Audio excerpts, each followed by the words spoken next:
बाबा तव्हां किताब भेटणी घुमण हींअरो बाद में जेका थर जी तस्वीर मौजूद है वो मुके बे कंहिं किताब में न मिली। दिलावे यार मुतालो जारी रख, किथे न किथे मिली वेंदी। बाबा ॿुधो अथम त इस्लाम कोर्ट में संजीदा सहाफ़त तव्हां ही शुरू कई।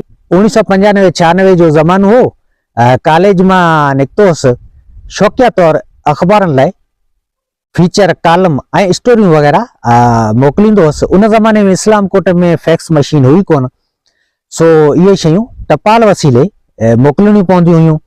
ऐं उन ज़माने में इस्लाम कोर्ट में अख़बार जो को बाक़ाइदा नुमाइंदो कोन हो।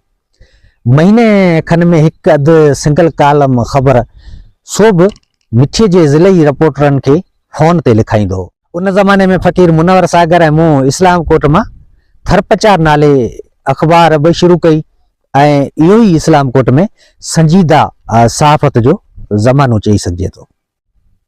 रेडियो मिठी ते पहिरियों सिंधी प्रोग्राम अहीं कंपेयर कयो। मिठे में रेडियो पाकिस्तान नओं शुरू थियो त उन ज़माने में जेके सिंधी प्रोग्राम हुया सो खैरपुर ऐं हैदराबाद खां आयल दोस्त कंपेयर कंदा हुआ ऐं पोइ ऑडिशन थी असां कुझु दोस्त रेडियो ते आयासीं। पहिरियों सिंधी प्रोग्राम मूंखे ई मिलियो। उन खां पोइ तक़रीबन 2 हफ़्तनि खां पोइ ॿियनि दोस्तनि खे बि सिंधी प्रोग्राम मिलिया। हाँ बाबा, पर अॼुकल्ह थरी अदब सहाफ़त ऐं रेडियो मिठी जो जॾहिं ज़िक्र थींदो आहे तव्हां जो नालो ई गायब। हाँ, इन्ही के चइबो आहे भरी ॿेड़ीअ में वाणियूं गरो। न बाबा न, पाकिस्तान से तो अगर माइनस वन फार्मूलो आ।